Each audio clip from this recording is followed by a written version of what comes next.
Иттин куну. Аңгеме. Автору Сайра Бөбө Касымова. Бакас өзүн биринчи жолу бактысыз сезди.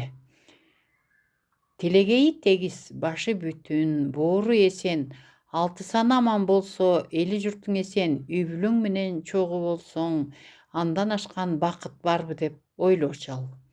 Балээнин баары ушул чоң шаарга көчүп келгенден башталбадыбы? Ким билет эле? Шаарга көчүп келбей койсо өзүн мынча бактысыз сезбей калат беле. Ал шаарга көчүп келгенде чөөттө үйүнүн бет маңдайында заңгыраган өзгөчө салынган үй өзгөлөрдөн бөлүнүп турар эле.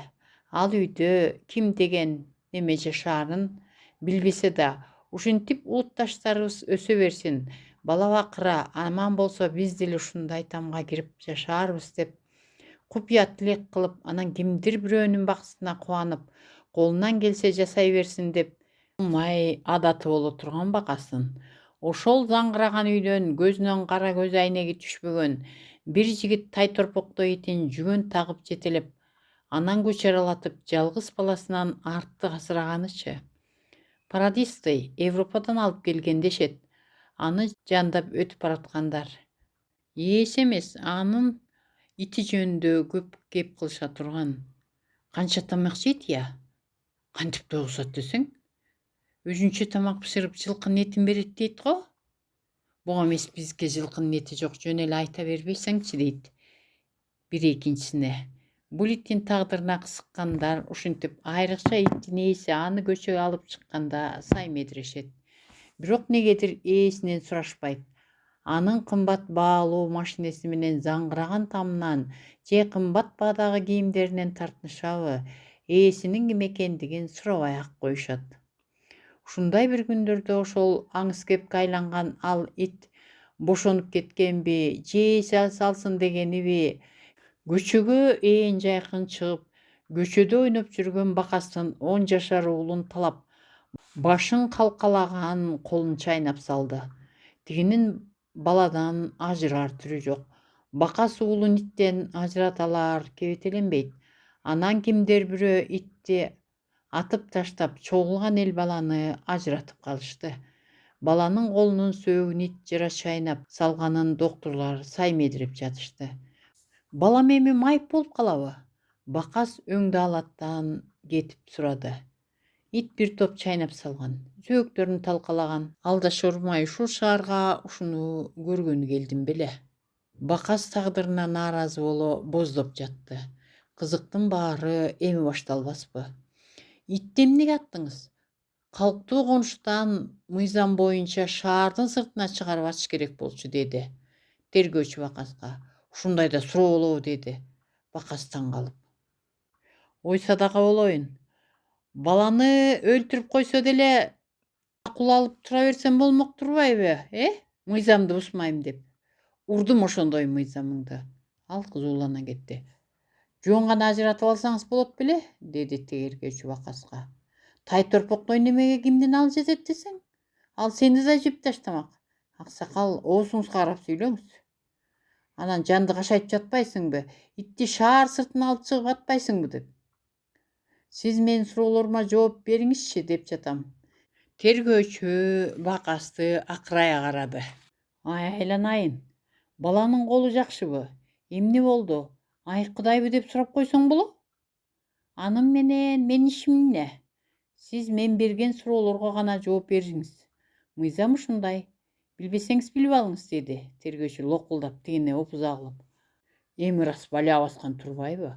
Абийир соту деген кайда калат? Бул жерден иттин эмес, адамдын тагдыры туурасында сөз болушу керек эле го. Анан да ал өз кулагына өзү ишене бербей. Айланайын, ит менен баланы алмаштырып жаткан жоксуңбу? Деди тиги. Мен азырынча келе боло элекмин. Билбейм, кара башыл адамдан иттин баасы жогорулаганы азап болбодубу? Сиз тиги иттин ээсин моральный жактан талкалаганыңызды билип жатасызбы? А мен эмне талкаланбай, балам майып болбой соо калыптырмынбы? Атаңдын көрү оозу кыйшык болсо да байдын уулу сүйлөсүн деген ушул турбайбы, Бакастын каңырыгы түтөй түштү. Сиз кимдин иттин атканыңызды билесизби? Кимдики болсо ошонуку болсун. Баланы өлтүрүп койсо эмне болот эле, деди Багас кайрадан жинденип. Андай болсо балаңызды үйдөн чыгарбай жакшы карап албайсызбы? Жанагы иттин ээси итин эшикке агытпай байлап албайбы, деди Бакас жаны күйүп. Ит дагы эшикке чыгып эс алышы керек, деди тергөөчү Бакаска ызырына карап. Анан менин балам эс алса болбойт бекен? Сиз оңой менен кеп түшүнбөй кандай немесиз? Жок дегенде кимдин итин атканыңызды билесизби? Ой, айтчы айланайын. Манастын кумайыгын атыптырмынбы, деди Бакас жинденип. Кыргызстандагы бирден бир миллионердин итин атып салгансыз. Ал итти билесеңиз Европадан азап чегип араңа сатып келген. Ал иттин деген адамдыкындай эле паспорту, учету бар. Ал итти деген ээси дарылатып да турат. Дагы канча кайталайм, канчалаган долларын берип сатып келген. Тергөөчү оң колунун сөөмөйүн Бакастын бетине жакындатып, адаттан сырт силкилдетип, анан аркы терки баса баштады.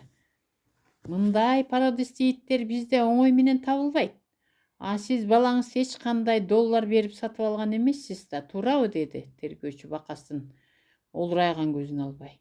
Анан Бакас уйкудан жаңы гана ойгонуп тургансып оорултунуп алды да: түшүндүм. Итим, итиңе, ит тесегиң бетиңе. Итке тумар жок эле карадын бир сан этиңе деп жаткан турбайсыңбы? Мейли эми, баламды эшикке чыгарып жибергендигим үчүн мен айып тартайын. Айыбым канча болот, деди кыжырланган Бакас. Ит канча доллар турса, ошончо акчаны ээсине толук төлөп беришиңиз керек. Анан жолго кеткен чыгымдарын да кошо төлөйсүз. Мына могул жерге милдеттенем деп кол коюңуз, деп тергөөчү жазылган кагаздын Бакаска сунду. Акчаң болсо таңкасың, акчаң болбосо маңкасың деген заман ушу турбайбы, деп Бакас оорултунуп алды да аның мрамордун итине эстелик тургусун айта бар деп экээрледи. Аны акчасы бар кишилер кандай кылса өзүлөрү билет. Экөөбүздөн сурабайт, деди тергөөчү тигиге. Анан дагы буларды комшум салап койду. Жашоо, заман ушундай байкеси. Муну мен ойлоп тапкан мыйзам эмес. Дагы бир жерде тергей турган иштерим бар. Ошол жака барайын, деп кудуңдаган тергөөчү эшикти тарс жаап жөнөп кетти. Баш аягы жок заман деген келген турбайбы? Атаңдын көрү, деп улутунган Бакас ордунан тура жөнөдү.